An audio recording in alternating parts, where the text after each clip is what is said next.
Okay, everybody, we are going to get started in actually 2 minutes. So if you could find your seats, please. We're ready to take it on the home stretch. Mr. Matt Hawksley, how are you doing? Thank you.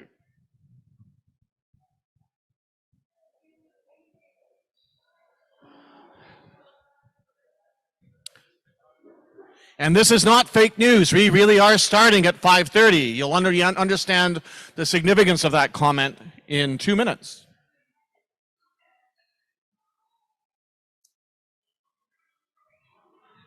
Hey.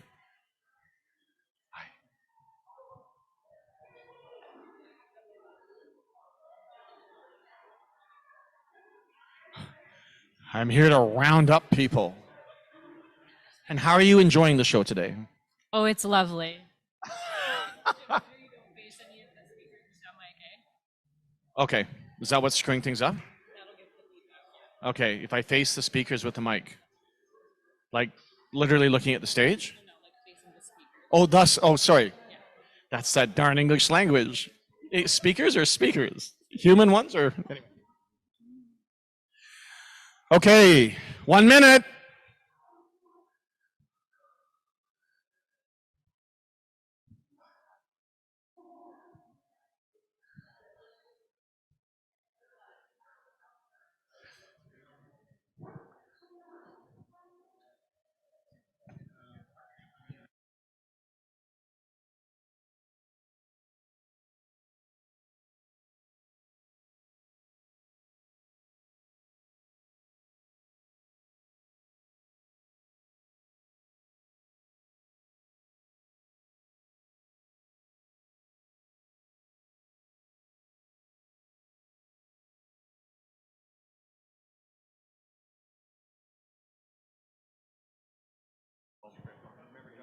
Yeah.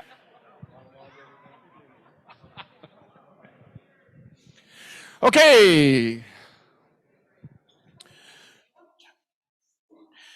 Our next team is ARKE News. Please come on out. Thank you. This way.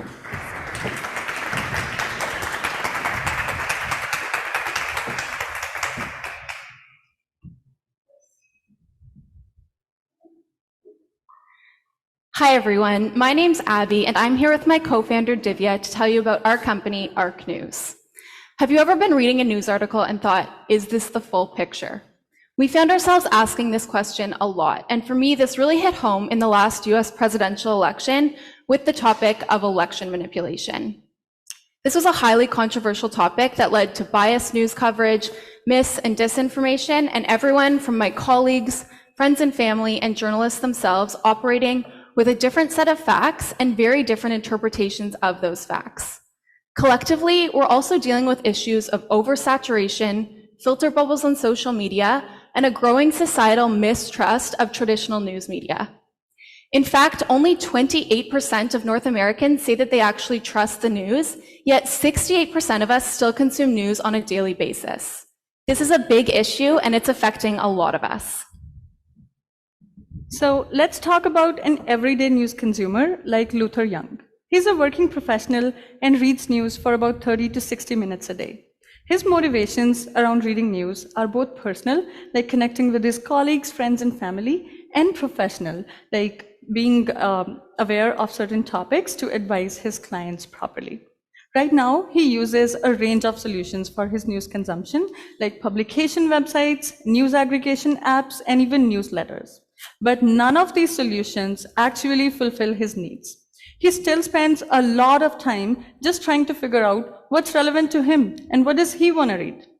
He has no way of identifying how biased the news coverage is, and what about his own news consumption? He doesn't even know. And he does not trust the algorithms that are curating the content for him.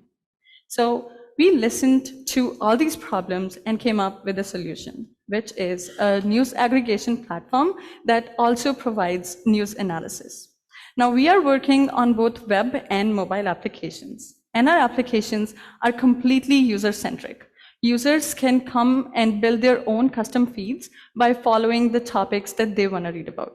And they get personalized insights based on their reading history, like their bias scorecard or their blind spots. All of this helps our users make better decisions on what to read. We are also focused on making our algorithms completely transparent. We want to give control back to the users. And the only recommendations that we provide will be focused on helping them break out of their filter bubbles and discover new content. And finally, we are working on an NLP-based model that analyzes political bias on textual level. This is huge because none of the current solutions in market can do this. All of the current solutions are focused on rating publications, and these ratings are provided by human beings.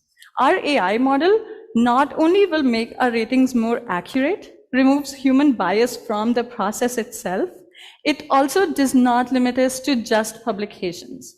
This is important because users also want to read alternate news sources like independent journalists and thought leaders, and we can integrate that. So how are we actually going to make money? On the consumer side, we're really focused on growing our user base, and we hope to capture about 2% of the market of North Americans who currently pay for news, and convert about 3% of that base to paid subscribers. This would generate about $2 million in annual revenue. But we wanted to diversify our revenue streams, and this led us to look at economies of scale based on what we'd already built and underserved industries looking for media monitoring tools. We found that lobbyists had a really big need, and this quote sums up the problem. The lobbying industry is where sales was before Salesforce, full of mediocre partial solutions. This idea was reinforced by every single lobbyist that we spoke to, such as Matt Johnson, who's a manager at a lobby firm in Toronto. He spends a big part of every day on news reading and analysis, up to 2 hours of his workday. And he's currently using an amalgamation of tools, none of which really meet his needs.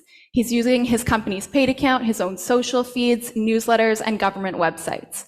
But he told us that what he really wants is one centralized dashboard where he can get alerts, insights, and action items. So where we're at with this phase is we've conceptualized what we can provide, that it's needed, and that it's differentiated. And what you see on the screen is the dashboard that we're building. So we're in the mining category, and we have a newsfeed that's pulling in the articles related to the topic. For each story, we're pulling out those facts that are aligned upon by both sides. We have an overview of buzz, so the aggregate of how much each side is speaking about the topic, and then a social feed that's pulling in politician, thought leader, and journalist perspectives on the topic. We also have government feeds from all 3 levels of government and trade publications. We're working really closely with 3 advisors specific to this space, and we've already formed relationships with companies in both Ottawa and Toronto. We've had every lobbyist that we've spoken with, from the analyst to the VP level, tell us that as soon as we can deliver this product, they would pay for it. So to take a quick look at the competitive landscape, there are definitely players on both sides, but we're better positioned to meet users' needs. On the consumer side, most of our competitors are really focused on this niche group called newsophiles, individuals who have a lot of time every day to read the news. But what this group really wants is increased accuracy in their analysis, and our competitors can't provide that. We can meet the needs of this group, but we can also flex to meet a wider audience. On the business side, most tools are built to generally be able to meet the needs of a variety of industries, meaning they don't meet the niche needs of any. Our IP best allows us to serve politically related industries like lobbyists, and we're working from the ground up to build a high-value tool. But we're not limited to lobbyists, and we've already had interest from other groups like political think tanks telling us that they would make use of our tool. So why are we the best team to solve this problem? Well, we are a group of really passionate individuals who have all faced this problem, and we actually connected over it. We have a diverse range of skill set on our team, from business to software development and AI and ML development. And we are being advised by a diverse group of individuals in industry, academia, political, and journalism spaces. So today, we ask you to help us by funding our AI and ML development and our B2B development so that we can put these tools into the hands of our users as soon as possible. Thank you.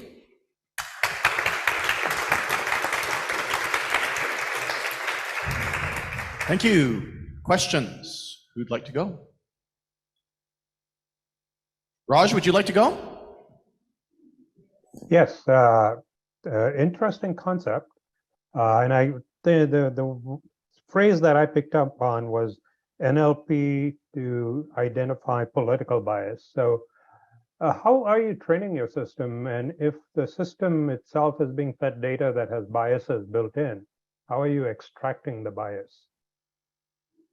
Yeah, so we've been very conscious in our corpus management to make sure that we are not feeding in our own biases in the training data. So we cannot disclose actually how we are training the model, but we are not rating any of the training data ourselves, which means there's no bias introduced in the process. So let me just follow up. It's not the bias that you introduced, but if the data itself is biased, right? So one of the challenges in AI was, a lot of the data was male, white data, and you didn't get a lot of minorities represented when you looked at facial recognition. Yeah, so we just don't want to share too much because this is a public forum, but all of the corpus data that we're using is already politically affiliated. So as an example, politician tweets. So we're not introducing our own bias. It's already, I guess, marked as bias to a particular side by the individuals themselves. Okay. Other questions? Yeah, I'll go. So first off, great presentation. Very cool platform. I would definitely use it, especially if the mining page was active. I would get on that. But I'm curious, you kind of talked about an MVP and having a lot of interest from like these lobbying groups, for example. How do you guys actually plan to build up an MVP user basis? Because first adopters, especially in this market, are very difficult to get recurring users. So our plan to develop our client base on the B2B side is to start with the companies that we've already formed relationships with who are really unhappy with their current solutions. Like when we spoke with them, they would pull up the paid services that they're using and run us through all of the complaints that they had. So they're really willing to work with us because they have a huge need.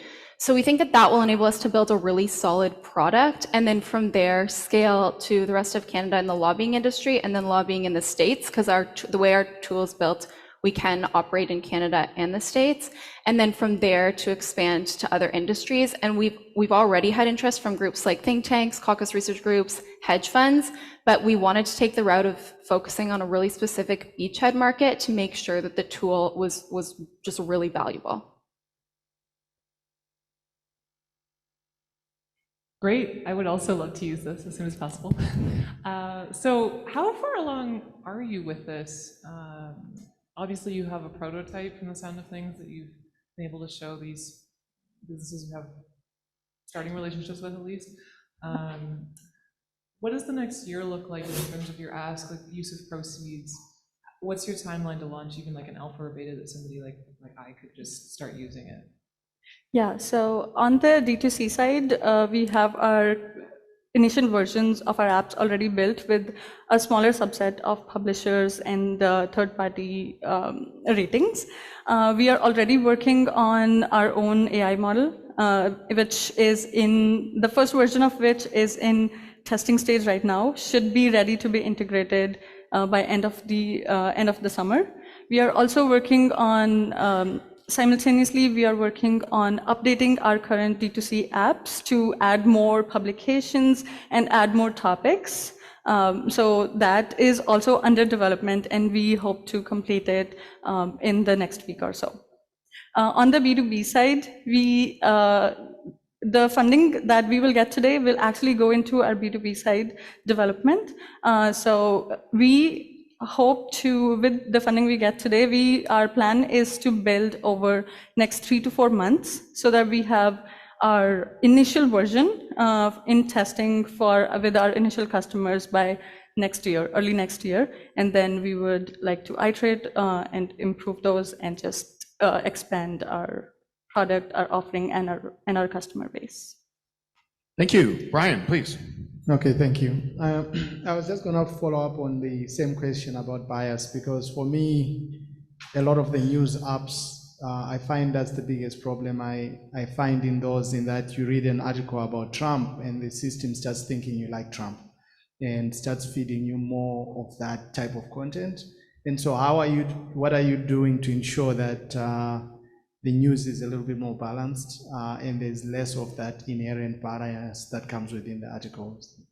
Yeah, so right now, because we heard from so many of our users and people that we interviewed that they're really mistrustful of algorithms, that they don't know how they're serving them content, we're not using historical reading to actually dictate how we serve you new content. What we're focusing on is making sure that for each topic, we have highly reliable yet diverse content. And so that starts with the API that we use and making sure that we're filtering out low quality content, but we're also taking steps working within each topic to make sure that we're adding in non-traditional sources. So for example, in the Indigenous topic, we've already engaged thought leaders in this space to make sure we're adding specialty networks like APTN. So that ensures that you're having a range of voices as well as the right voices being served by topic. And then in terms of the algorithms that we will use to serve you content, it won't be based on your historical reading. It will be based more on things like your location and what's trending. And our goal there is to just be really transparent to allow our users to see how we're filtering them information and for them to toggle those algorithms on and off to a reasonable amount. Thank you very much. We are out of time. So thank you for your pitch.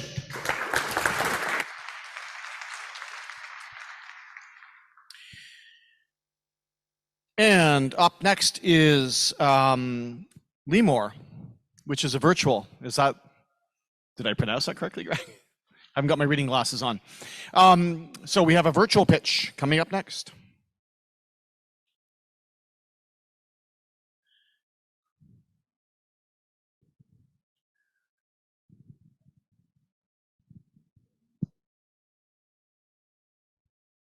This year, 1.3 million students failed the matriculation examination out of the 1.7 million students who took the exam. This is largely due to a lack of quality educational content, especially in the area of test preparations. Yet, parents spend close to $1 billion on extramural lessons and past question textbooks every year. Now, it is sad to know that 51% of these parents live below the poverty line. This problem can render the growing population of Nigeria unequipped for the future of work. Also, not all of these students who fail are as lucky as me.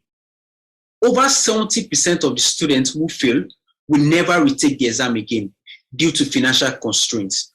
This shuts them from accessing higher education and leave them to live a life with low income earning skills. This reduces their chances of living an equitable life and providing for their future family. The good news is we have developed an e-learning platform that solves this problem. With our platform, students can take tests on past questions of matriculation examinations. We present the answers in a comprehensible and conversational way with diagrams. So, apologies, the video started a bit at the wrong point, so with your indulgence, actually, you don't get a choice. We're going to start it again at the beginning, and so that we can see the entire pitch. Okay, so with apologies. That I will give.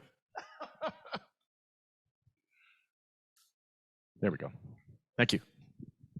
Hello. Good evening, judges. This is me in 2014. I graduated from secondary school, top of my class, but that year, I failed the matriculation examination and couldn't gain admission into a university. This is 2022, and millions of students like me in Nigeria still suffer from this same problem. My name is Precious, and I'm the CEO at Tilemo. At Tilemo, we are transforming the lives of African students. In Nigeria, close to 1 million secondary school students fail at least one of their matriculation examinations every year. This year, 1.3 million students failed the matriculation examination out of the 1.7 million students who took the exam. This is largely due to a lack of quality educational content, especially in the area of test preparations. Yet, parents spend close to $1 billion on extramural lessons and past question textbooks every year. Now, it is sad to know that 51% of these parents live below the poverty line. This problem can render the growing population of Nigeria unequipped for the future of work. Also, not all of these students who fail are as lucky as me. Over 70% of the students who fail will never retake the exam again due to financial constraints. This shuts them from accessing higher education and leave them to live a life with low income earning skills. This reduces their chances of living an equitable life and providing for their future family. The good news is we have developed an e-learning platform that solves this problem. With our platform, students can take tests on past questions of matriculation examinations. We present the answers in a comprehensible and conversational way with diagrams and animations. Students can also take tests based on topics. Students can also ask their own questions from our tutors and get their answers. Based on the engagement of students on our platform, we want to do a question level analysis using artificial intelligence to measure each student's strength and weakness. This will enable us to provide personalized education. We operate in a $1 billion market, which is the EdTech market. In Nigeria alone, there are over 70 million students in K-12. To solve the problem of hardware and internet connectivity, we partner with schools and host our platform via a local area network. We also offer monthly subscription plans to parents and students. We run a B2B2C model with tutorial centers. For every student they sign up on our platform, they earn a commission. This model has reduced our cost of customer acquisition by over 90%. And we've been able to achieve product market fit with this. Over the years, we've experimented a lot of business models in order to get our unit economics. Our biggest competitive advantage is the quality we attach to our content development. We have a quality assurance team that checks our content every time. We launched in 2018 with a $5,000 seed fund from the Tony Elumelu Foundation. That year, even though we were not generating revenue, we were able to reach 500 students and sign them up for the matriculation examination, and we achieved a 90% pass rate. In 2019, we developed a model for school partnerships. In 2020, amidst COVID-19 lockdown and closure of schools, we were able to offer our platform for free to students. And that year, we started attracting users organically from 4 other countries in Africa. We were also recognized by the African Union as one of the top 50 education innovations in Africa. We have gotten good feedback from our students and users stating that our platform is better than that of our competitors.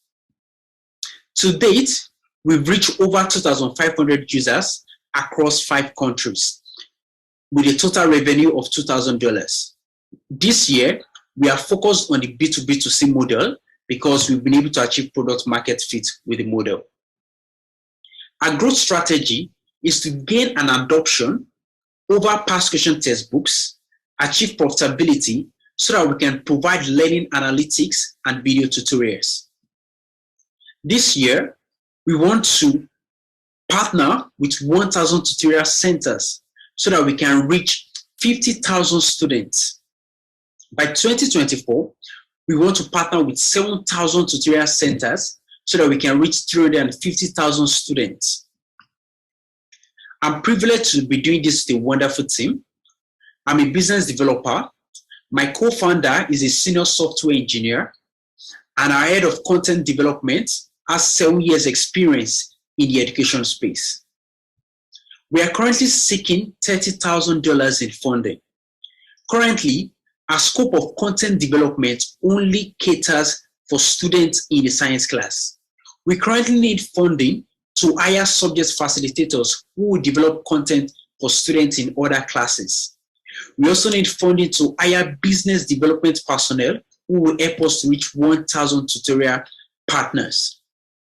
By 2050, 1 billion children will need education in Africa. And with all of this that we are doing, we want to help students and transform their lives. And we hope our request will be granted. Thank you so much for listening, and thank you for your time.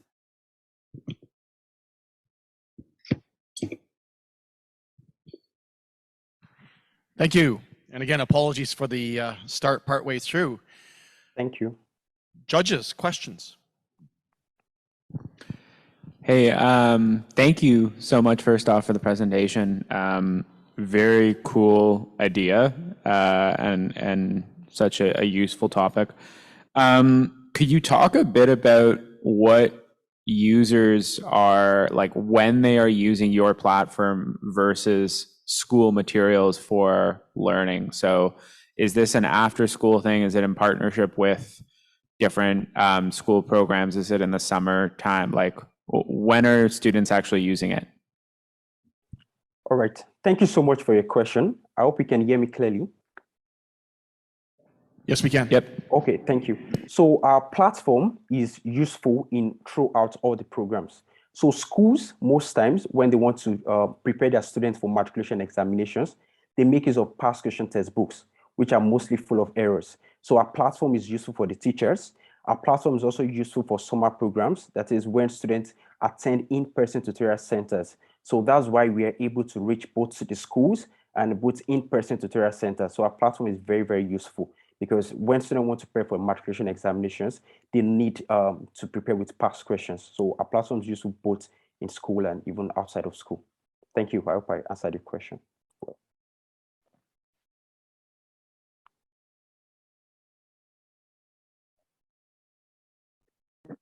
Sure. Thank you so much for that pitch. This is just a quick question. Apologies if I've missed it. Where are you sourcing the past questions? And is this something you're doing in partnership with the matriculation examination administration?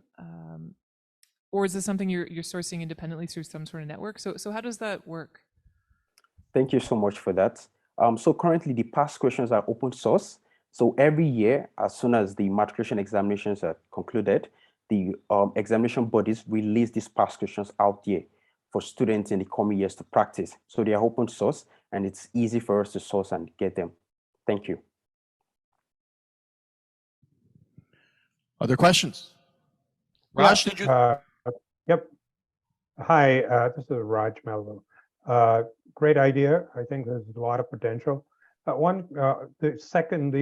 The flip side of the question that was asked is, where do you get the content for the answers for this question? And how do you assure that the quality of your content is better than what you get in the textbooks out there? Thank you so much for that. Once again, I'm really excited to answer that question. So we have a team of facilitators, mostly made up of first-class graduates who have experienced themselves. They have first-hand experience tutoring students. So they've been able to witness firsthand the problems that students face. So they have experience tutoring students. So they are the one that help us to develop this content. Then we also have a quality assurance team made up of professors in our university and other volunteers who help us to vet these questions to ensure that it's good content. Then with our feedback, with the Access Tutor service, we're also able to constantly get feedback from the student. So at every point in time, we know how to adjust our pedagogy. So we are providing a dynamic teaching environment, basically. Thank you. Thank you.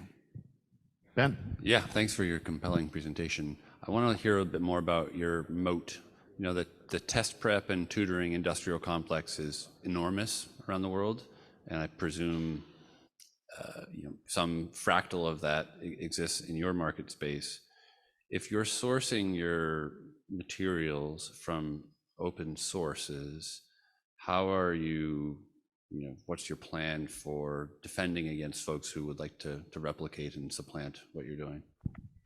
Yeah, thank you so much for that question. So currently we are working in line with WIPO. That's the World Intellectual Property Organization. I currently visited the head office in Nigeria today, and I got a residency program also in Switzerland. I'm also going to be visiting the head office in Switzerland too of WIPO. So we are currently looking into how we can bring in intellectual property, protect our intellectual property, I mean to say, and also have a copyright claim and all of that. So we are constantly working on that. And of course, from the tech side too, we ensure that our content is not easily copied and easily replicated.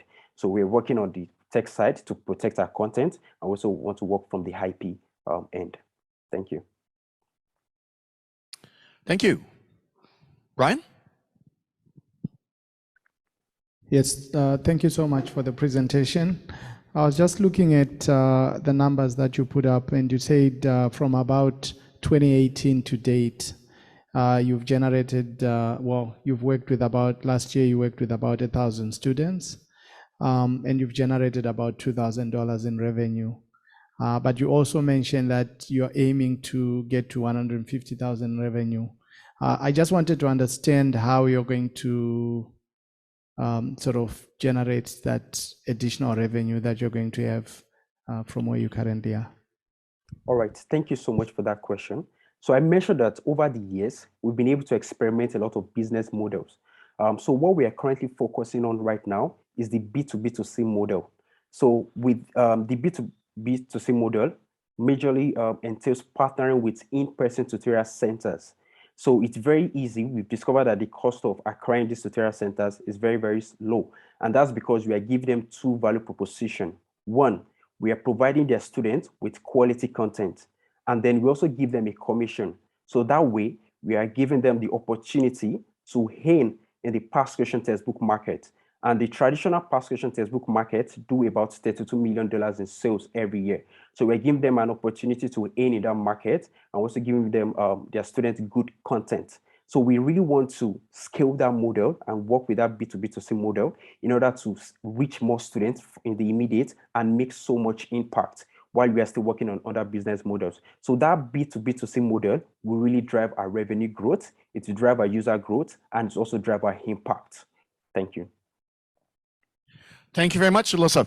So that is time, and please join me in thanking you for the pitch.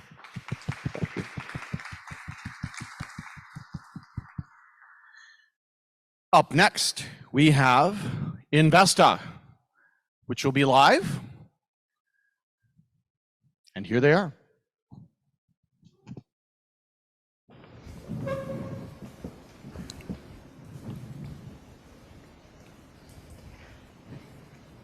Good evening, everybody. My name is Alex. This is Aliu and Matthew, and together we are Investa. The pitch you are about to hear is for a software which could, on average, save between 100 to 200 hours of unproductive time per year. Now let's begin with a story.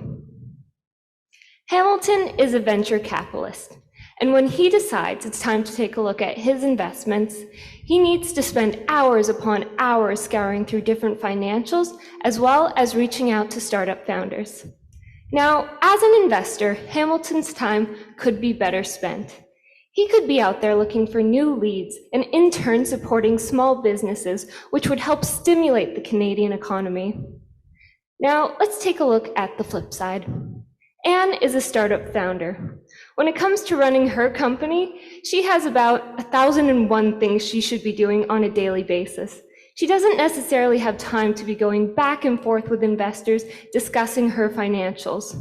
So the problem, it's clear.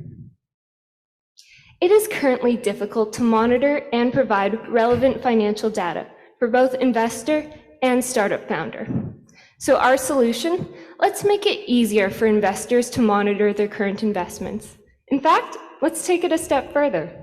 Let's make it easier for startup founders to provide this data as well. Our solution will not only relieve stress on investors who are looking for transparency in their investment portfolio, but it will also relieve stress for busy startups who are looking to quickly provide financials to their investors, focusing on growing their return on investment. Let's say Hamilton works for a company called Greystone Ventures. As an investor, unless you're investing in one particular industry, the key measures for success are going to differ drastically from company to company. As you can see here, Greystone Ventures invests in a variety of companies, each with different metrics that they deem important. This is an example of what Greystone would see when they decide to upload one of their portfolio companies to our platform. They'd get a list of the required metrics that they want to see and have the ability to select which ones they think are important. They also have the ability to select the frequency by which they want to see these updates, whether it's quarterly, annually, etc. Now this won't be a static platform. In fact, it'll be dynamic with the ability to add or remove any metrics as they see fit. This form is an example of what the startups will see on their end. After the metrics have been filled out by the venture capital company, this web form will be sent to the startups and they will have the opportunity to fill in the raw data from their company. After the form is submitted, the information will be sent to our server. The server will then take that information and compute a dashboard with tables and graphical representation so the venture capital firm or angel can see exactly how the company is performing in real time. The business model that we're looking to pursue is a tiered subscription model based on the number of users per firm and the number of portfolio companies. The estimated revenue that we expect to see is around $1,000 per month per firm or angel, with the base package being 15 portfolio companies and 5 users, with a charge of $50 per additional company or per additional user. The market size for this industry is $21.6 billion globally, with around 13,000 venture capital firms and almost 2 million angel investors. The addressable market that we're looking to serve is the Canadian and US VC market, which is around $4 billion annually. The market, though, that we want to tackle today is the Toronto market. The reason being its close proximity to our hub here in Kingston, the fact that it's the biggest VC and angel market in Canada, and because we've been working tirelessly to make connections with VCs, angels, and startups in the Toronto region. In fact, we've already interviewed almost 10% of the venture capital companies there. Our customer acquisition is simple. We will leverage our connections with investors and angels in Toronto, in the Greater Toronto area, using a B2B marketing strategy as well as word of mouth, as the industry is very small. But we'll also use another channel through the founders. Founders will make it very easy for them to be able to track their data and report to their investors. In the process, they will recommend us to other investors to use our platform. Here are some of the competitors, let's say Hamilton will want to go through. Here, we are not the only one in this industry. Here are some of the potential competitors we have, and some of them already have very complex products and high costs. At Investa, we position ourselves as an easy-to-use investment management tool that allows investors to track the performance of their investment portfolio, at the same time allowing founders to be able to track their data and report it to the investors as well. We are aware of the risk in the market, and one of them is data security. We'll mitigate this through hosting on secure database, as well as being compliant to industry standards. We are also aware the low barrier to entry in this market as well. In this case, we will leverage our understanding of the client is key. We have gone through a series of interviews, over 30 investors to come to this problem as well. And this will give us a first mover advantage in the process. We are the team to take this product to market. As you can see, Alex here has a background in private equity working in the Toronto area. Myself, having founded Gambia's first business incubator, supporting over 1,500 startups, I understand the need startups face in reporting their data. Matthew has a background in software development in the financial industry, having developing a couple of softwares as well, and is currently developing our MVP the past couple of months. How we plan to use the funds is twofold, for software and marketing related reasons. The first thing we'd like to do is bring on 2 developers to help finish the MVP, but also help develop the fully fledged product. As soon as the MVP is created, we want to create a high quality demo video that we can show to potential clients. The reason we're putting emphasis on this is because some of the competitors that Ali, you mentioned, have demo videos that don't really display what their product is trying to do, and we think this is a great way for differentiation. Over the coming months, we want to go through an iterative process to work with potential clients in order to make sure that the product that we deliver is exactly what they need. Thank you for taking the time to listen to our presentation today, and we'll gladly take any questions. Thank you.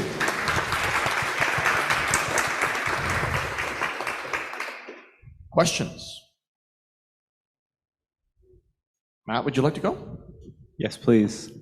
Yeah, thank you guys very much for the presentation. We definitely have to fill out a lot of stats like what you're describing, so I'm very, very sympathetic to this. I'm pretty curious, you know, how the VCs that you've been talking to communicated to you their kind of key metrics, and if that was on a portfolio basis or kind of like how you guys are developing that selection process to pick what metrics are even included at all. Yeah, absolutely. I can take that one. So just rephrasing the question to you. So you're asking how we picked our key metrics from working with our VCs? All right, excellent. So as we mentioned in our presentation, we actually interviewed over 30 investors in the Toronto area.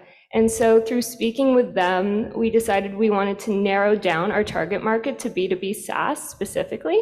And then we started going more specifically, interviewing investors there. And we really just asked them, hey, what metrics are you looking for? And so we were able to get a key list of what they want to see on a tool like this. We also have the option for them to add additional tools or add additional equations. I have a very quick follow-up to that.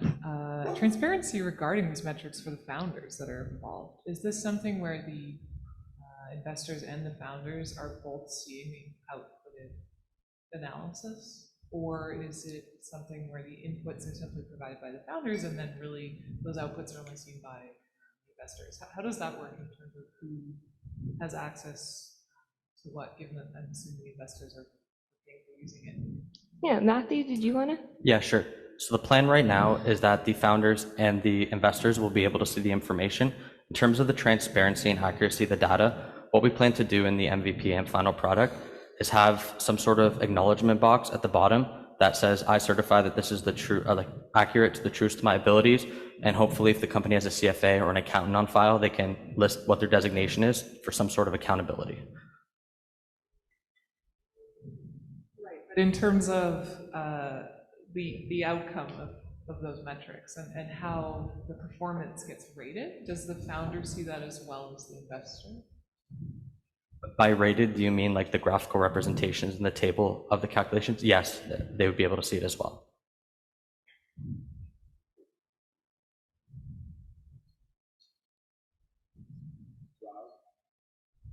Raj, do you have one? Sure. So I can, looking at your model, I can see the value from the investor's point of view. I mean, they have a whole bunch of different companies and they're trying to come up with some easy way of collecting it. From the point of view of the startup, how is it reducing the amount of work? Because they got to get that data to the investor one way or the other. I could take that one. Sure. All right, so for reducing the amount of work for the startup, we're thinking that it's going to be a one and done shop. They, instead of going back and forth with several emails, they'll just know, okay, once a quarter, I have to update this information. And so they'll just submit it in one form and it will be done instead of going back and forth. Just a follow-up question. Have you all thought long-term as you grow this platform of looking at the aggregation of data and coming up with some value in the data content itself? Yeah, we were actually thinking about doing a benchmarking system, which my colleague Ali, you can explain. Yeah, so over time, we'll definitely have access to a lot of data from the startups as well. So what we want to do is getting this data for allowing the investor to benchmark it against industry standards. And at the same time, this data will also help see what kind of investors, investments, portfolios are performing, and what are some of the key metrics that is helping them to project and say, okay, if I'm investing in this startup and I'm seeing these kind of trends, I need to put some corrective action. So basically, it's helping founders and investors grow together. If the founders have the opportunity for investors to come in and intervene at the right time, their business will succeed. Other questions? Ben? Thanks for elaborating on this. I've been trying to think about how, because I sit in both those seats, and it is onerous from both those perspectives. So I intuitively grasp the value of your proposition, but I also know that apart from kind of like that quick dashboardy sort of like high level snapshot stuff, unless you're looking at huge numbers of companies and you are just culling stuff from like the top 1% or whatever to go deeper into, you need to do more than what you can get from dashboard key KPIs, whatever you want to look at. Can you talk a little bit more about your vision for how you will, in an additive way, create more value and insight from your product to retain and deepen customer relationships?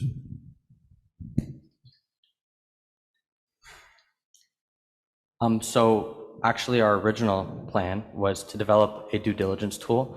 And one of the things that we faced along that road was that we don't have a lot of reliability, and it's really hard to jump into that sort of area. So what we were thinking was doing a platform such as this, which is what we've been told that they want, and then over time implementing due diligence measures within the system to give it a little bit more functionality. Thank you. And we are at time. So please join me in a round of applause for our pitchers.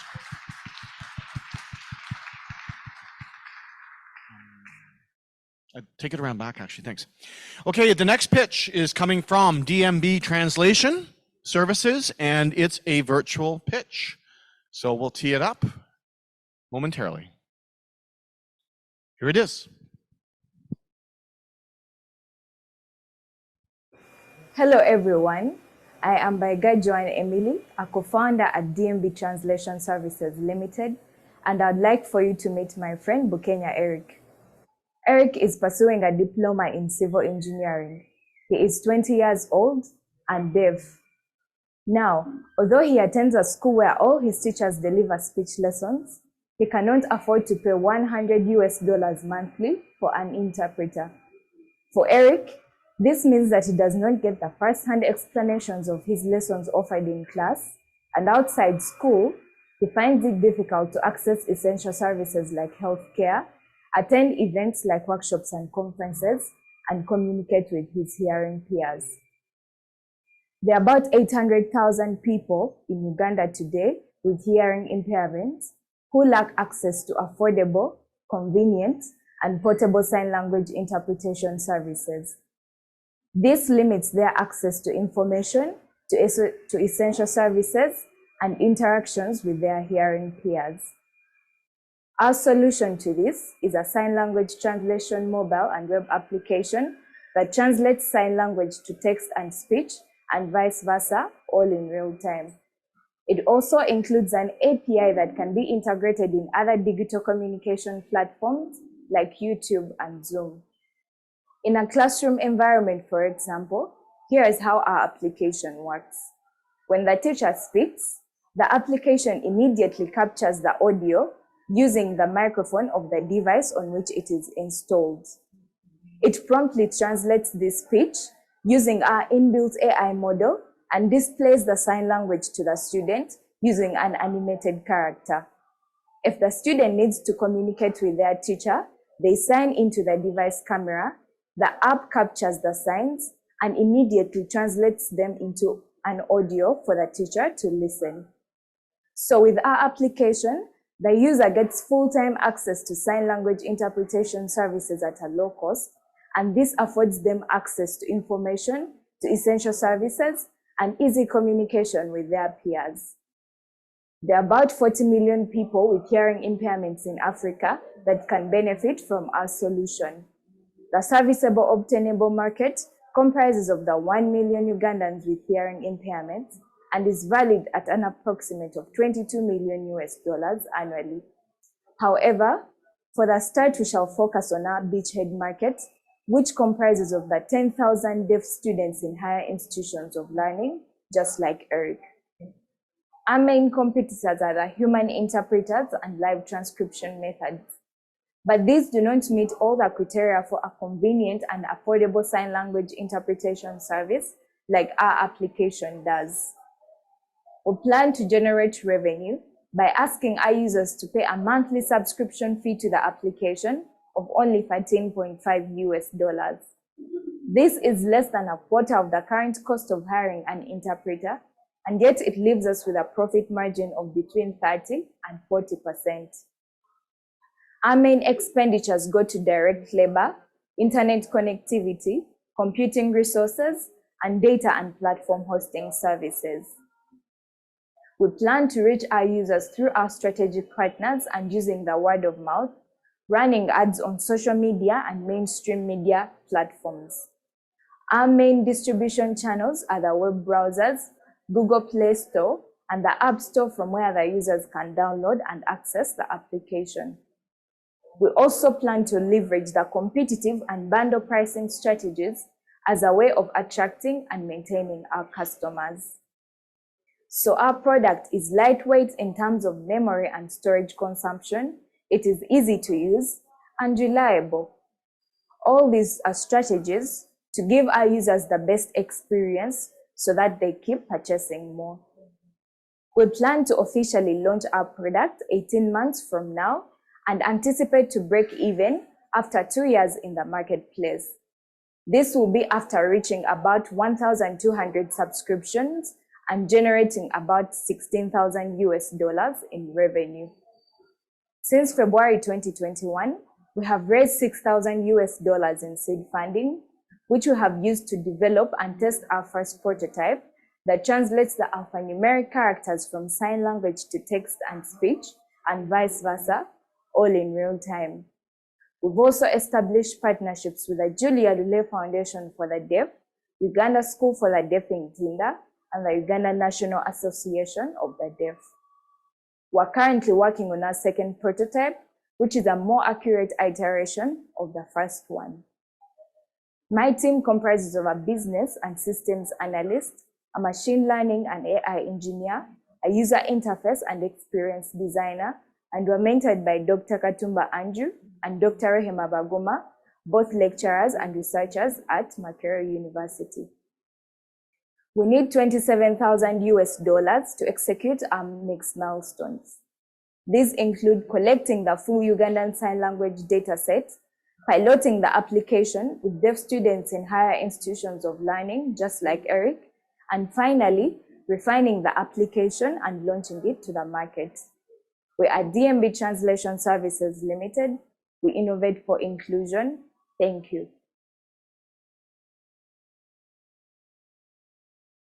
Thank you. Judges, who would like to go first? Raj, would you like to go first? Sure. It sounds very innovative project. Wondering, is there any variation in sign language between what is used in the rest of the world and what you use in Uganda? Because if it isn't, you have a worldwide market, right?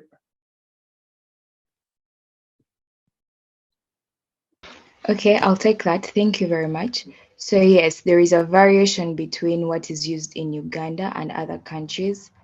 And yeah, the worldwide market is possible, but that would mean that we have to go into all the conversions used in the different regions around the world.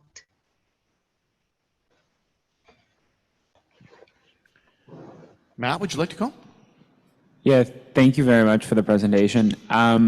I'm curious, did you write the kind of AI engine or database that does all this processing, or are you using one of the libraries from Google, for example, which I know is quite developed in this space?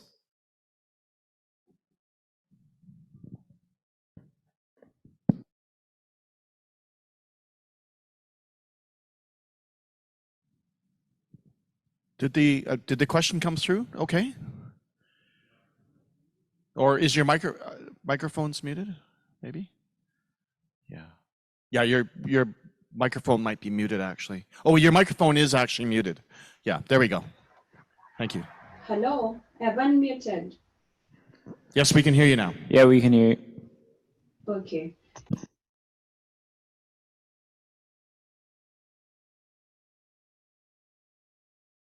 You're muted again, actually, Joan. So. There we go. Yes, you're good now. Hello, everyone. So my teammate was actually taking the question. I wonder if you can hear her. Can't hear her right now. Okay. Hello? Oh, she's muted. That's why. Oh, now we can hear her.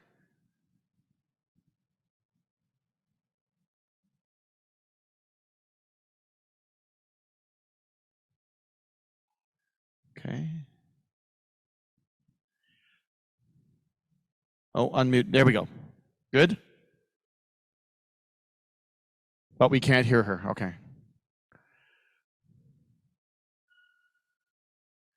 I'm wondering whether maybe she could put an answer into the chat, if that would work. I know there's a lot of stuff. Oh, No, there we no, go. it's okay. Sorry, guys. So we are actually together.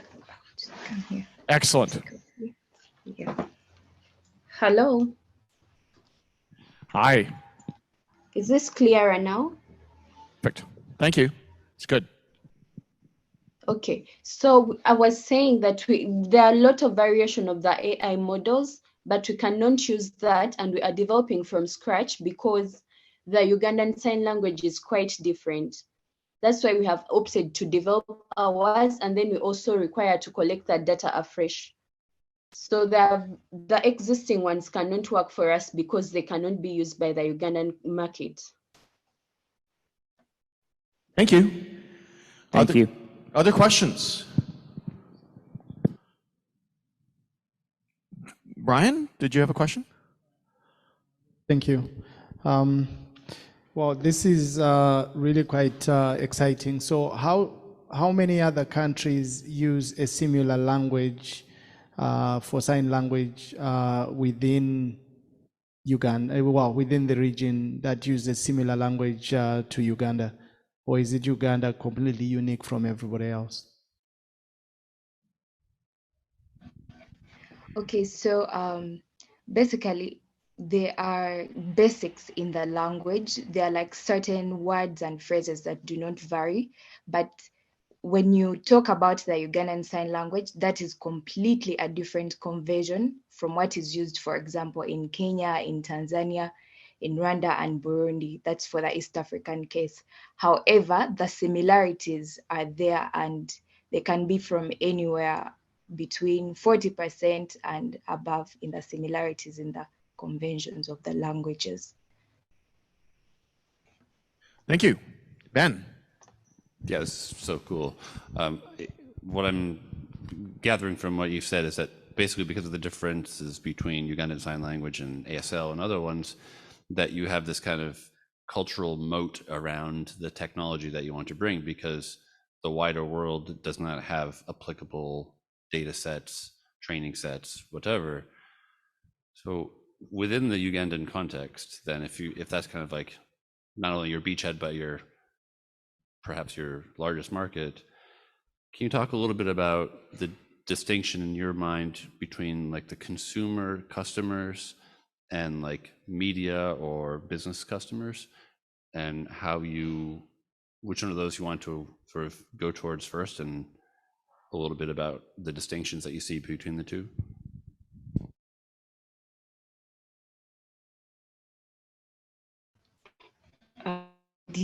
Ask the distinctions between the business customers and which other customers?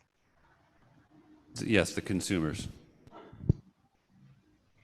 Okay, yeah. So there is definitely, for example, our persona Eric. He is an individual user, and for him, the way he would use this application, for example, he has it on his phone, and he goes with it everywhere. Like he attends classes with it, he goes to conferences with it, and he uses it like that.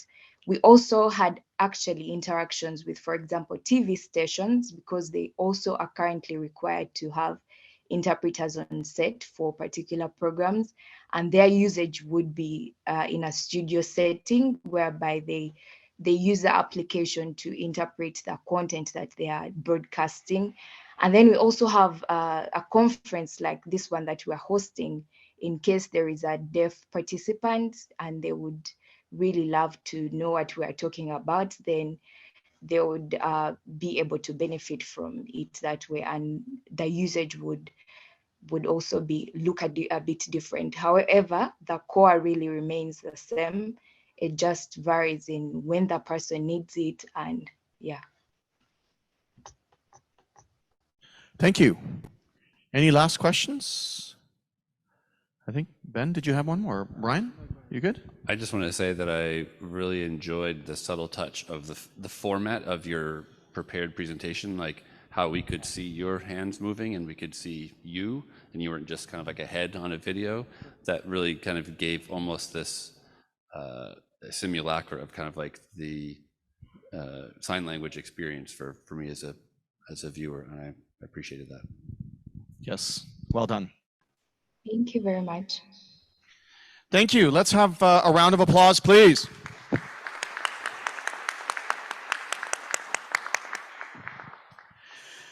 Okay, up next, we have Pocket Clinic, which will be in person.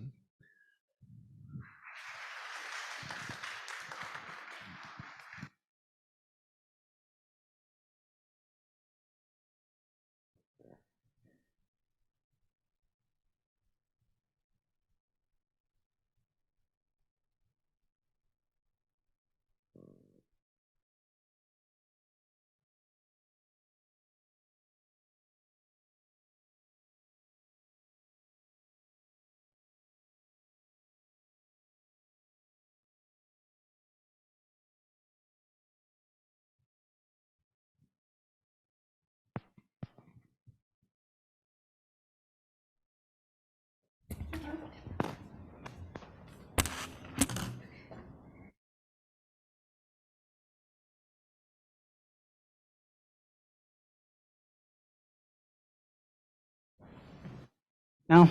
Okay. That's the much better. Great. Yeah. Now is better. So that's a chance I can start again. Hello, everyone. Hello, judges. Good evening again. I'm Amir, CEO and founder of Pocket Clinic. Lotana and Gola has joined virtually to this event. Pocket Clinic is presenting the next generation of smart injector for all kind of chronic disease patients who need to inject medication continuously. But right now, our main focus is on diabetes. Did you know that 1 in 10 people among us suffer from a chronic illness called diabetes? This means around 500 million people in the world. Life of more than 10% of them depend on a drug called insulin, although this is a lifesaver and keep them alive, but it's not an easy drug to administer. It causes overdose or underdose due to the poor management. And still in this modern time, most of them are injecting it manually. You may ask yourself, there should be a better way. Yes, there is. This is the newest technology that market offers. It's a piece of hospital equipment. It's very complicated, very expensive, and their technology didn't change for almost 20 years. Mostly one-fits-all solution. And they need to carry it all day long. Technology has revolutionized our world and daily lives. It has become the greatest multitasking enabler. This is our goal, living where real people live, which is smartphone.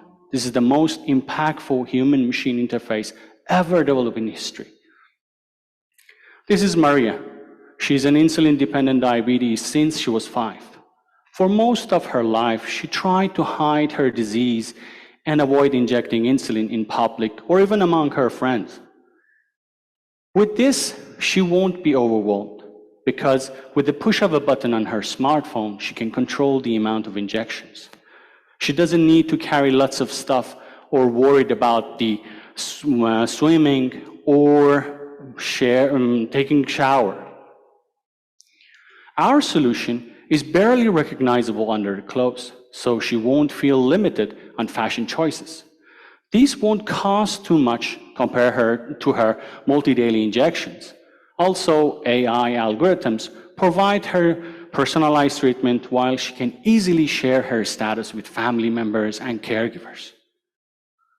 MEMS technology has been utilized in this solution, which gives us ability to reduce significantly in size and price. Our solution consists of 2 parts.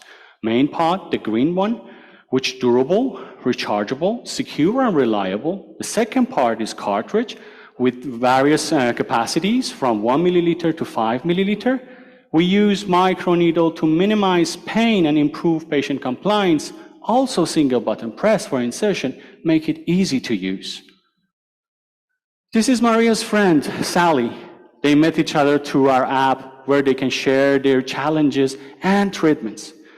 Also, we provide them 24/7 support from our expert team of nutritionists, psychologists, and physical training instructors to remind them that they are not alone in this journey and make sure that their treatments are good for them with variable lifestyles.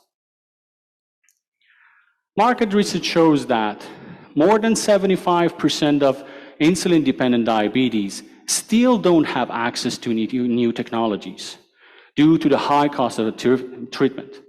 Our business model disrupts multi-daily injections by reducing upfront investment and monthly subscription fee, make it affordable for all income classes, even without insurance coverage.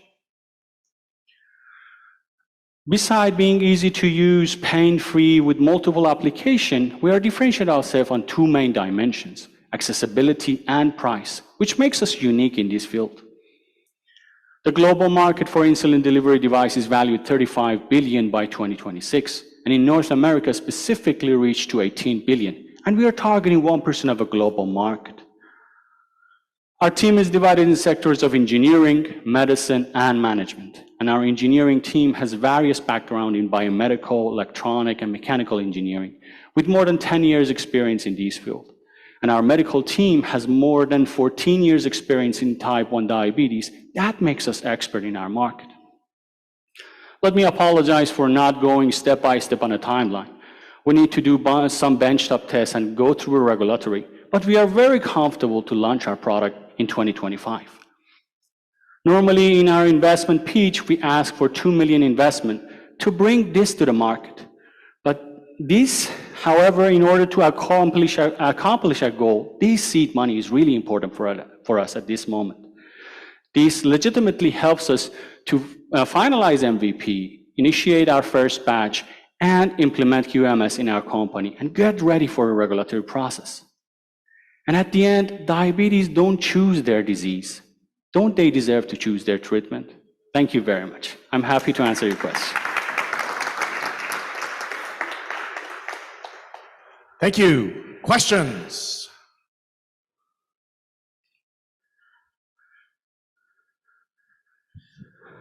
Thanks so much for the presentation, everyone. That was very well done. Could you touch on, you talked a bit about what you envision your pricing to be, and I know it was kind of on the chart, but could you clarify what the main competitor pricing is right now? So if someone has, an advanced insulin pump? I can say two different pricing. With the indirect competitors, they cost for $6,000 for one main devices, and they use around $1,000 per the consumer part. And there is another patch pump that is disposable after 3 days. The cost of each patch pump is around $30, and 10 of them has been used in each month. So it's around $300 per month, and they need to spend around $800 to $1,000 for the dedicated device to control the pump. Yeah. Other questions? Raj, did you have a question? Yeah, I'm assuming your beachhead is going to be in Canada. So is there regulatory approval? Do you have to get, get the medical code or something so that you can get reimbursed? What's the process so that you can actually get revenue in the door? To answer your question, we need to pass the regulatory process in any other countries as well. When we are going, we need to go to the market. But right now we focus to pass regulatory of FDA, and the classification of our product is 2, which is less complicated, and we don't need to go for a high clinical trial, but we need to have the benchtop test and approve the accuracy. And then we are able to submit the FDA approval and then go to the market, which it takes between 12 months to 18 months, depends on the process and also passing the regulatory. What I mean is the regulatory process, we need to show that they are accurate at the end of final product. Thank you. Other questions? Good. Allison, did you have a question or? I do have a lot of questions, but I'm actually an advisor for this team. Okay, so I sorry. myself. Single you out there? Okay. Yes. I'll ask another one. So I'm curious if you could talk a bit about the use of proceeds and specifically the fundraising you're doing right now. So is that an active round or is that something you're gearing up for? No, it's active around right now. We focus to close it very soon. And this money will help us to initiate the process of the regulatory and also the first batch, because our manufacturing design are already finished and we are get ready for the benchtop test and test the our MVP. Awesome, thank you. Yeah, thank you. Thank you. Other questions? Anybody else? Yeah, this is Raj. So how are you going to get entry into the market? Where are you going to start? Is it through doctors or through diabetic clinics? Where is the entry point? For our journey with the client journey is different. We need to propose to the doctors and tell them how they can provide the regime of insulin pumping or insulin dosing with the pump. And after that, they prescribe for the patient. And another approach we should do to present this product to the patient directly and give them the knowledge how benefit or how they can improve the level of the glucose during a day, and leveraging the social media diabetes community to review our product. But mainly our product should be prescribed by the doctors. Ben, we have time for a question. Do you have a question? Yeah, thanks. It's a good presentation. To build on Matt's question, the MVP, the benchtop prototype, what happens then? We need to have a final product as a packaging and sterilization, and then we are able to submit an FDA approval and start a clinical trial. Without the prototype, with the prototype, we are unable to do anything. That's the main thing. And what are the financial implications for the clinical trial? The classification of our product is class 2. We don't need to have a high clinical trial. With the community of 10 to 20 patients, that is enough to show that the result is sufficient for the FDA. It's not like a drug that we need to go for 3 phases and long term, but with the very low community, we can apply for that. Thank you very much. Any last questions? We're just about out of time. Okay, thank you very much. Thank you. Thank you very much. Thank you.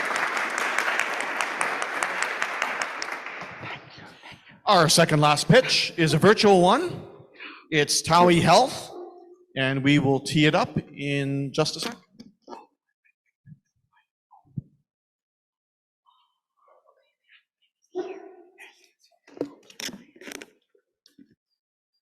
Hello, my name is Victor Kenneth Baraza, and I'll be presenting Towie Health.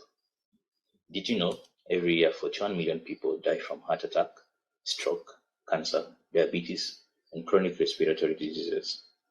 The global pandemic has unveiled several flaws in the current healthcare system, as well as the burden of non-communicable diseases on the population and the economy. This has led to massive loss of jobs worldwide. And one such story is of Maria, a potential Towie Health customer. She's a diabetic and hypertensive patient who recently lost her job in a hotel. Maria got fed up with the 3-hour commute due to referrals. She also struggles to get consultations and prescription by specialist doctors. But what if Maria could consult a doctor without traveling to different hospitals, without risking losing her vital data during the commute. I believe that Towie Health is the solution. With our software, she can now remotely connect with a doctor face to face. She'll be able to track the progression and the complications of her illness, gain more insight, and achieve better medication compliance. Here, medication can be ordered and delivered at her place at a small fee, much less than what she would have spent traveling to a retail pharmacy. Maria and the doctor will be able to access her decentralized medical data stored securely on the platform. All this is powered by an artificial intelligence engine that is able to check up on her, send reminders for medication, monitor and store her vitals within the app while continuously updating her records. The artificial intelligence will be fed by data from local research, the WHO, CDC, and trusted medical resources such as NCBI and UpToDate. In case of an emergency, Maria can seek ambulance services on the platform, which pings her location and sends a prompt to the nearest ambulance working with Towie. We serve a two-sided market, and doctors, on the other hand, will be able to manage their appointment schedules, write prescriptions, and update patient notes on the platform. If the situation needs hospitalization, they can refer them to an appropriate hospital within the platform. Privacy is one of our key priorities, and to that end, we use HIPAA-compliant infrastructure, and we have encrypted patient data on the platform. The patient here owns their data, and a doctor will have to seek verification from a patient using an OTP code sent to the patient before they can access their data. This access is for a limited time, and we are constantly working with cybersecurity experts to test the robustness of our software, and we have policy and protocols in place for both employees and users on how to protect patient data. We will be making our revenues through commissions from doctor appointments, consultation, premium membership subscription, delivery of medicine, and data analytics. The premium membership subscription is by insurance companies for their payees. We compete in a $3.9 billion market with a serviceable addressable market of $0.9 billion and a computed annual growth rate of 10.8%. On our go-to-market strategy, we will start by working with local clinics and community health volunteers at the last mile. We will then hold medical camps and fitness marathons and partner with health insurance to get the next batch of users and customers.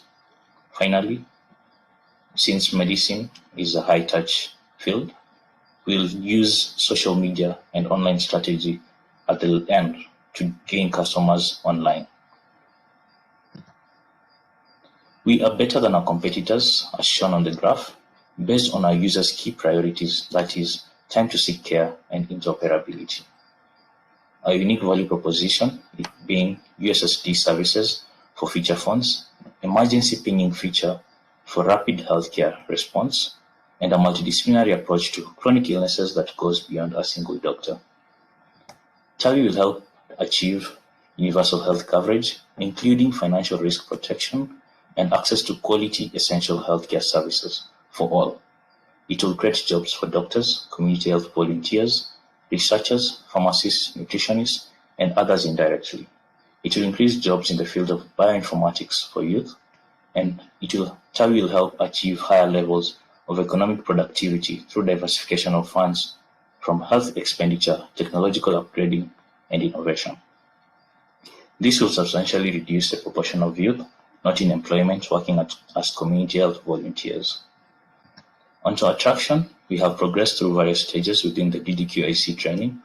We did a soft launch, and we are currently piloting this solution with the Ministry of Health with 190 users in a sandbox. We have 5,090 users signed up in the waiting list. We have 3 letters of intent from 2 hospitals and 1 clinic, and we've won various awards, including the Impact Prize at Techstars Global last year that gave us $1,500 for the traction gain. We recently won 3,000 euros from the Youth in Business Competition Africa, where we were the overall winners. Onto a financial projection, we'll break even in 4 months and make profit sustainably in the next 5 years. Our ask is for funding that will go towards IT, infrastructure, sales and marketing, licensing, and hiring of staff. We also like to get mentorship and network with individuals with whom we can collaborate with. We acknowledge the challenge we seek to solve is multi-systemic, hence we will collaborate with other institutions to offer a robust solution. Our progress to date has been enabled by the following partners. We have been privileged to receive mentorship from experts in medicine, IT, entrepreneurship, and the amazing DDQICSI team.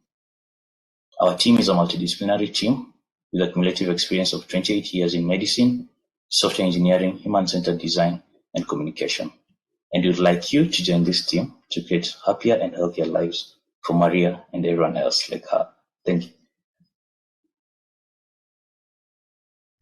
Thank you. Questions? Raj, did you have a question?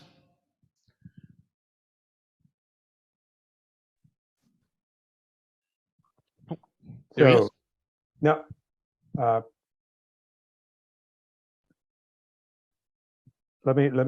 Yeah. So it's a very comprehensive solution that you're trying to put together with a range of, beyond just the telemedicine part, a whole range of other services. How do you convince your initial set of clinics of the value of what you're providing? What do they see in it? Yeah. For the initial clinics, we are targeting local clinics at the last mile. So the value proposition here is we'll help them get more customers, more clients, because most patients shun going to the hospital because of the cost of the distance. Sometimes the data gets lost because it's done on pen and paper. And if they change hospitals, they have to do everything all over again. So doing our research and working with the local clinics, we also realized that some of them lack basic hospital management information systems. So we are also building that for them. Yeah. Other questions? Allison? Sure. I love the idea of what you're working on here. I'm curious if you can tell us a little bit more about who the purchaser is, how the network works there. Is this something that the Ministry of Health will be picking up? Is it something that private clinics will be picking up? Maybe a little of both. Who is the target purchaser here? Yeah, thank you for the question. We are targeting the low and middle income households, especially patients living with chronic illnesses. Specifically, we are working with diabetes, hypertension, and cancer. So we are targeting the low and middle income because the people in the higher strata in the community enjoy the best services in the private clinics. And these guys in the bottom of the pyramid get left out. And sometimes it's a sad situation because people die of diseases that can be prevented just because they could not be able to afford whatever happens in the private clinic. So our solution is targeting that population. Thank you. Matt? Awesome. Yeah, thanks so much for the presentation. I also think it's a really cool concept. I was wondering if you could talk a bit about the letters of intent that you have. So you said there were 2 hospitals and 1 clinic. I'm kind of curious what do those include, and what has to happen for you guys to convert those to a contract? Yes. So the 2 hospitals is Roy Family Hospital and Kenyatta National Hospital. So what has to happen before they can allow us to use our services is we must prove that our solution is robust and sustainable.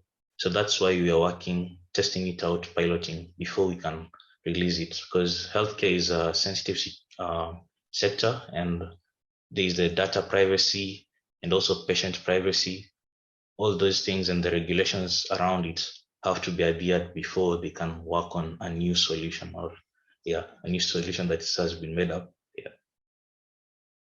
And sorry, just really quick follow-up. You talked about, proving the robustness of the platform. Have you agreed with the hospitals, or have you even set internally kind of what those metrics are to pass as robust? Yes.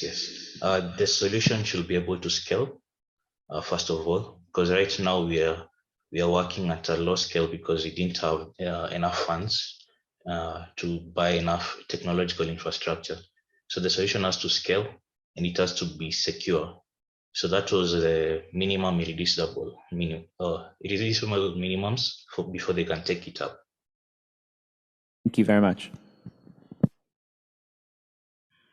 Brian, did you have a question? Yes. I just wanted to know if you have any other competition within this space within Kenya itself, and how you see your product in comparison to your competition. How do you guys compare? Yeah, sure. There are a lot of companies trying to solve this need for our users. So first of all, we have the herbal clinics, where they suggest some herbs users can use, especially the ones with chronic illnesses. Then you also have the companies doing telemedicine. We have Ponia Health, we have Livia Health, and Daktari Online. So our unique value proposition is a solution beyond being online, it's also offline. So users can use it on their feature phones. Then we also empower the users with information to help themselves. So if a user is hypertensive and they know what their blood pressure should be, if it's lower than normal, they should not be taking their hypertensive drugs because it will lower it more. So that way, the users are even more empowered to take care of themselves, not relying on a doctor. So it's trying to advance preventive medicine too. Thank you very much. And unless we have a last quick question, I think we are at time. Thank you very much, Towie Health.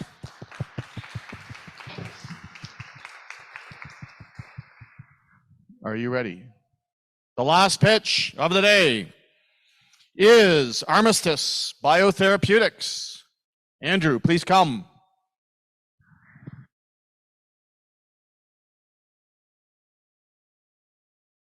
Thanks for the opportunity to discuss Diplomat, our solution for the $3 billion a year problem that is transplant rejection. First off, I'm Dr. Andrew Lingard. Gonna get it?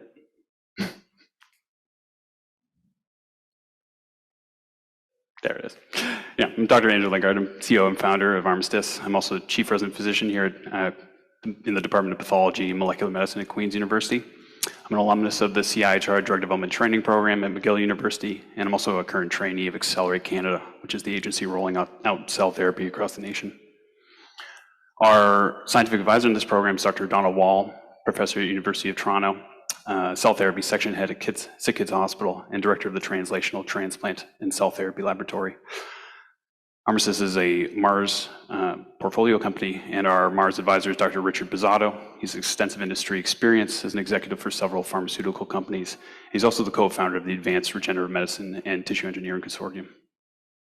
So you may be aware that organ transplantation is a medical intervention of last resort for patients with end-stage organ failure. So these people with such poorly or diseased hearts and lungs that they struggle with the slightest physical exertion. People who are literally being poisoned by buildup of toxic metabolites from kidney and liver failure. These people can wait on transplant lists for years, hoping for a match. What exactly is a match? Well, we all have proteins on the surface of our cells called HLA that act like a serial number. So our immune cells can recognize our cells as belonging to us.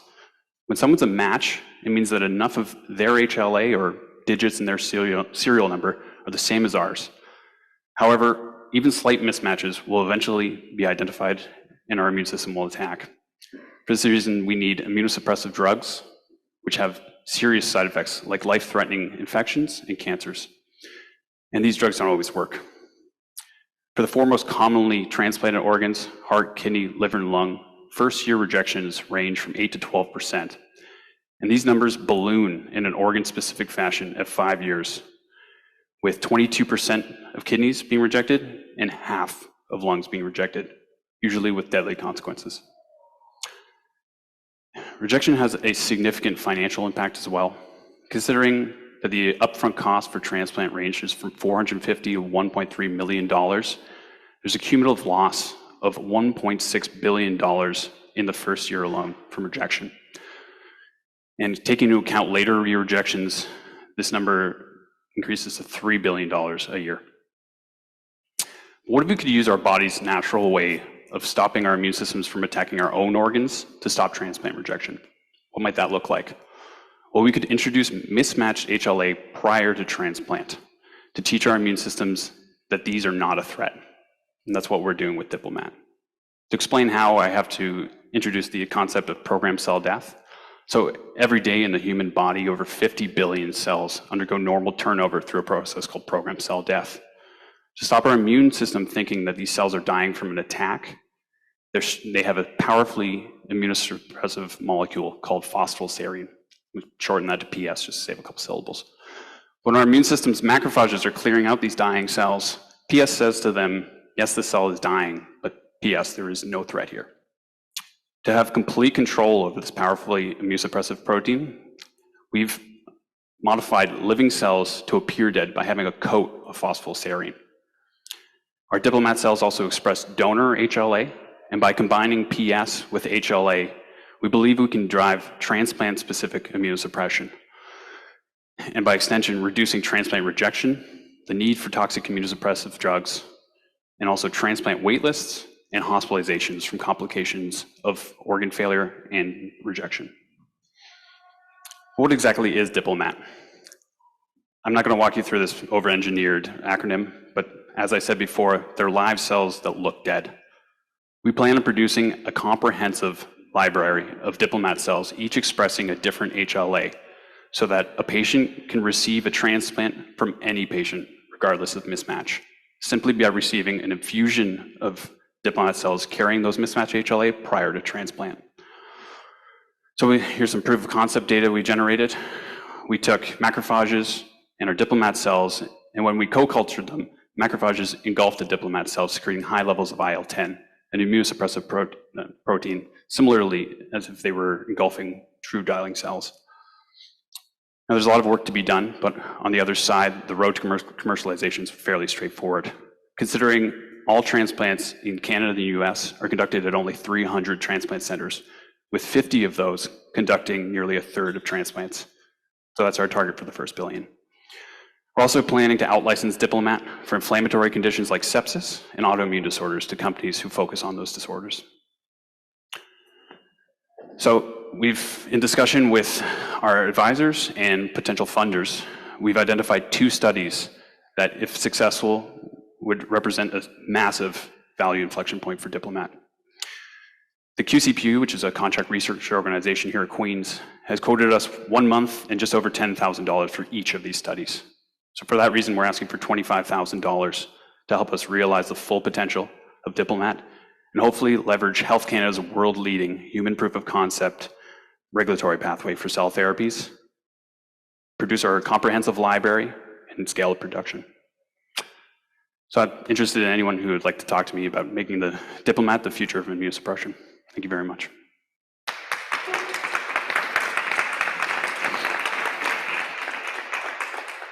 Thank you. Questions? Raj, do you have a question? Yeah, when you do inject the HLA, how long does it take for the recipient to kind of finally get conditioned? Does it take months, weeks, days? So in this specific context, I wouldn't be able to answer that with confidence, but an immune reaction, Allison would know, it takes roughly about 2 weeks to launch to a kind of a mid-level and optimally about a month. But this would seamlessly integrate into the existing transplant process. It takes about 2 weeks for a transplant planning and then about a month to get into surgery. So they would have to go through regular transfusions over a course of a month of this treated HLA? So that's, again, I wouldn't be able to answer how many infusions they would necessarily need, but at least one, maybe more. That's something we'd have to sort out down the line. Thanks, Raj. Ben.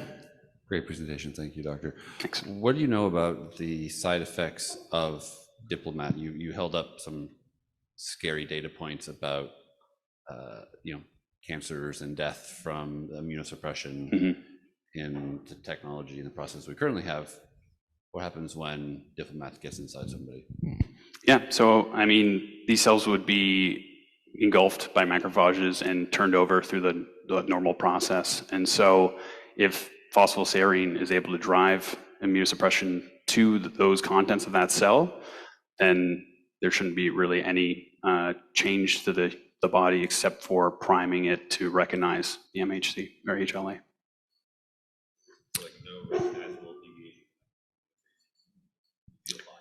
Yeah, right. It wouldn't be like it's like a reverse immunization. We're teaching the immune system to tolerate something. So it's not like you're having an immune activation from it, and you wouldn't get that flu-like symptom you would get from a vaccine. Yeah.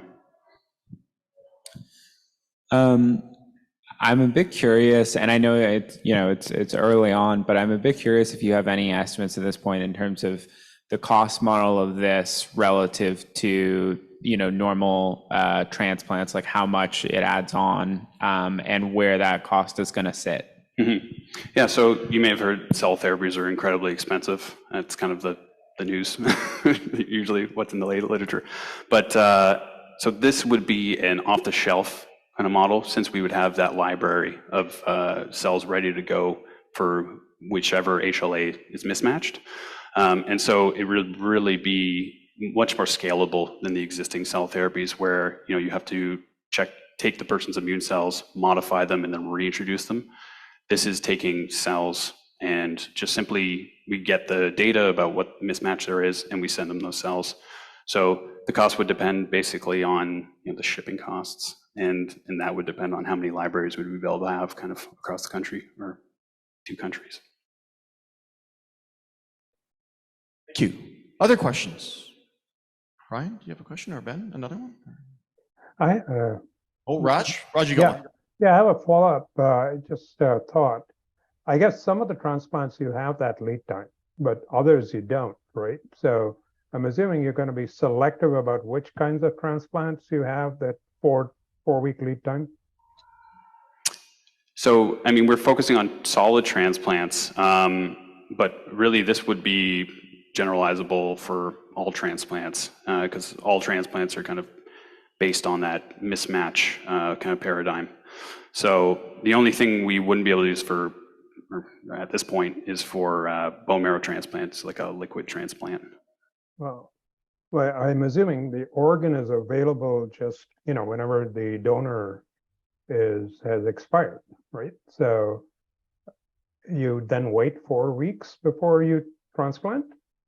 No. So when an organ becomes available, that donor, alive or deceased, is HLA typed, and then that data is used to select the recipient. So there's actually a large number, it's about 10% of organs don't ever make it to a recipient, because no recipient or one that's not immediately available within a near enough area is available for that specific organ. So not only would this help people receive organs, it would result in less organ wasting. Thanks. Ben, did you have a question? Or Matt, sorry.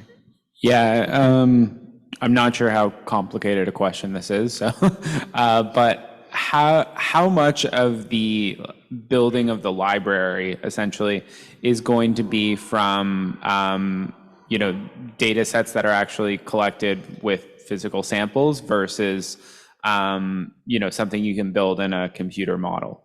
And so we know 100 HLA types cover 99% of transplant matches. So yeah, we have all the data we need. Okay, you're ahead of the curve then. A century, in fact. Sorry, couldn't resist. 100? Okay. Any last questions? Otherwise, I'll have to start singing Tragically Hip. No, don't do it. Okay. Please join me in thanking Andrew and Armistice.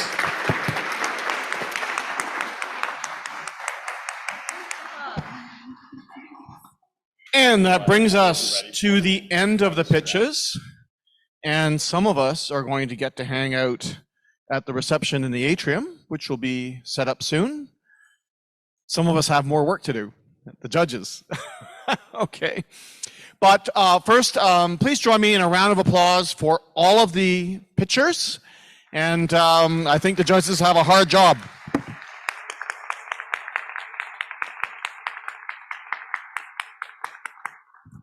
And Chloe, I think, were we going to try to show the wisdom of the market, how to cast your vote? Okay. Oh, it's in the program. Okay, see? Just like a man, don't read the manual.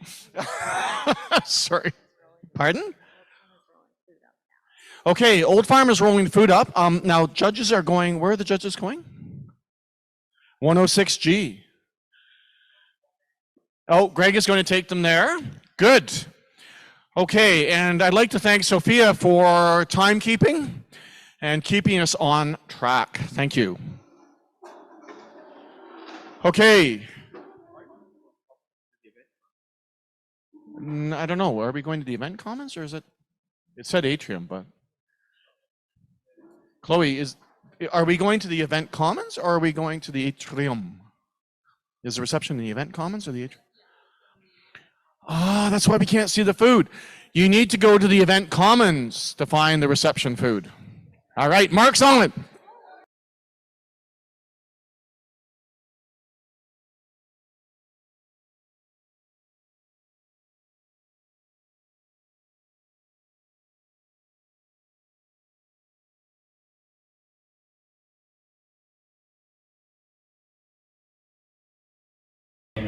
Alive.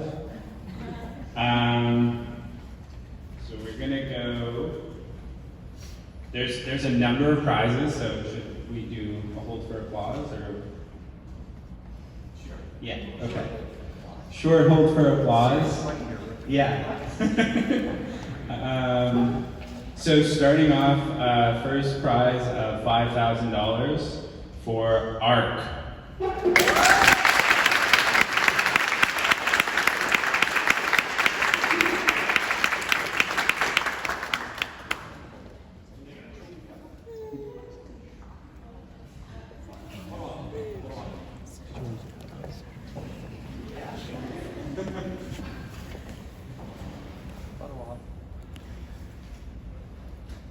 Of $5,000 goes to campus.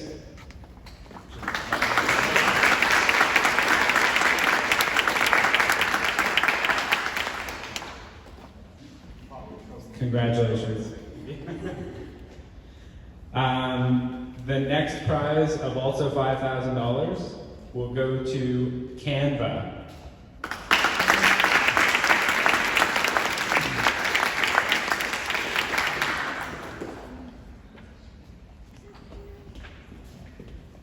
The next prize of $5,000 will go to Lotana.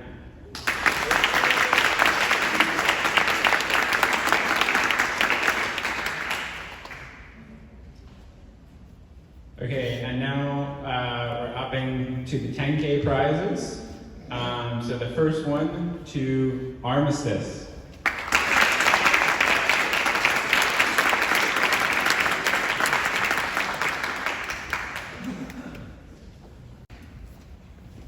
The next prize for $10,000 goes to Coela Bruce.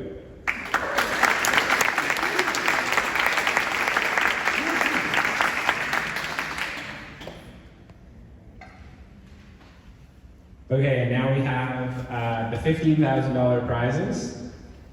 The first one goes to Strictly. Strictly Diabetic.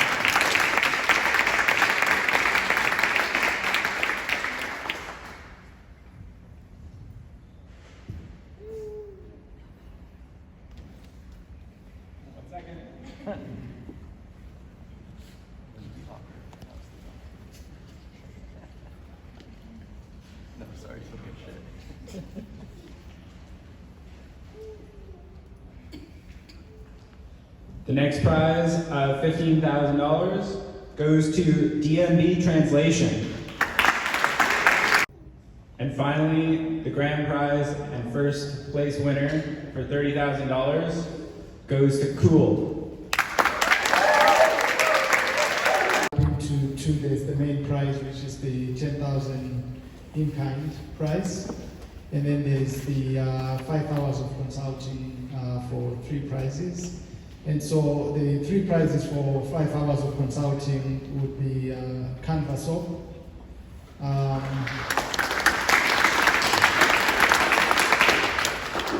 Strictly Diabetic, and Cooltec.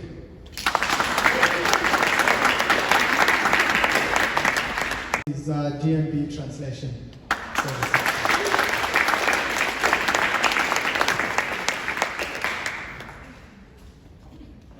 Percent of the vote, and that is Ferris.